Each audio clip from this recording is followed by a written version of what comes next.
안녕하십니까, 성심세무기 한재물세무사입니다. 법인세 시즌이라 제가 좀 상태가 좋지 않은데 더 좋은 모습으로 영상을 찍었어야 되는 건데 죄송합니다. 일단은 시작을 해볼게요.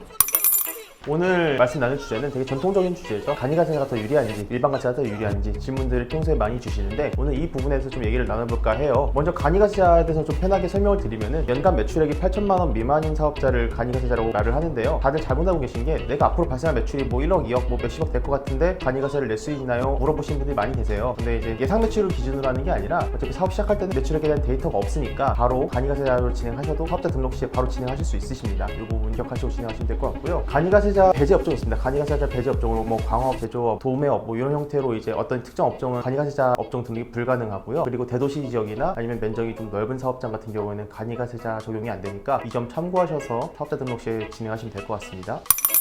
그럼 간이가세자의 장점에 대해서 먼저 말씀을 드리려고 하는데, 간이가세자에 대한 장점과 단점을 이야기 앞서서 간이가세자와 일반가세자의 구분은 소득세에는 영향을 주지 않고요, 부가가치세에 관련해서 좀 영향을 주게 됩니다. 이 부분 많이 착각하시는 분들이 계신데, 간이가세자면 부가세도 안 내고 소득세도 많이 절감될 것이다 라고 생각하시는 분들이 많이 계시는데요. 다시 말씀드리지만 간이가세자랑 일반가세자의 구분은 소득세에는 영향을 주지 않습니다. 일단 간이가세자의 장점, 부가세를 적게 낸다, 일반적인 형태보다 부가세를 적게 낸다 라는 장점이 있고요. 간이가세자의 그 부가가치세 계산 방식은 매출액에 일정 업종별 부가율을 곱하고 거의 10%를 곱하는 형태로 산출이 되다 보니까 일반적으로 일반가세자에 비해 부가세가 굉장히 적게 나온다는 장점이 있고요. 그리고 연 매출액, 그 공급 대가가 연 2,400만 원 미만인 경우에는 납부 의무가 면제가 되기 때문에 아예 부가세를 내지 않을 수도 있습니다. 물론 납부가 면제되더라도 신고는 꼭 하셔야 됩니다.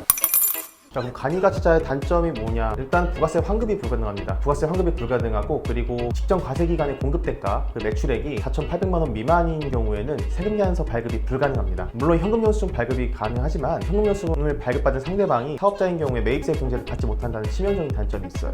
그러면 어떤 사업자가 간이가세를 하면 안 되느냐? 요거에 대해서 말씀을 나누자면은, 첫 번째로는 부가세 영세율 적용을 받아서 부가세가 환급이 가능하신 분들은 간이가세제로 하시면은 환급이 안 나오니까 당연히 안 되겠죠. 특히 수출업자나 유튜버, 그리고 틱토커 이런 분들 같은 경우에는 부가세 환급을 받으셔야 되니까 간이가세제 절대 내시면 안 되고요. 제가 많이 겪었던 사례 중에 하나는 그 B2C 수출, 아마존이나 쇼피, 뭐 바이마, 큐텐 이런 쪽으로 수출하시는 전자상거래업자분들이 간이가세제로 사업을 등록하시다 보니까 환급을 받을 수 있음에도 불구하고 환급을 못 받는 경우가 굉장히 많이 발생했던 것 같습니다. 그래서 만약에 글로벌셀러, B2C 수출을 하시는 분들이나 뭐 일반 수출업자분들 같은 경우에는 간이가세자로 사업자를 내시면 안 되고 일반가세자로 사업자를 꼭 내주시길 바랍니다. 그리고 초기 투자 자본이 많이 들어가는 음식점이라든지 뭐 이런 고정자산이 많이 수입되는 그런 사업의 경우에는 수입된 고정자산에 대한 부가세 환급을 받을 수 있는데, 간이가세제로 내면 이 부가세 환급이 좀 어렵겠죠. 그래서 초기 투자 자본이 많아서 환급받을 부가세가 많은 경우에는 일반가세자로 등록하시는 게 좋습니다. 그리고 마지막으로 사업 현황상 거래 상대방이 이제 B2B 거래를 하는 경우에는 상대방이 우리가 발행하는 세금 제한서나 현금 영수증을 통해서 이제 매입세 공제를 받아야 되는 경우가 있을 거예요. 만약에 저희가 이제 간이가세로 등록한다 그러면 저희가 발행한 현금 영수증이나 세금 제한서 같은 게 상대방이 매입세 공제를 못 받을 수 있기 때문에, 이런 거래 관계를 생각하실 때도 간이가세자가 좋은지 일반가세자가 적합한지 판단을 하시고 진행하시는 게 좋을 것 같습니다.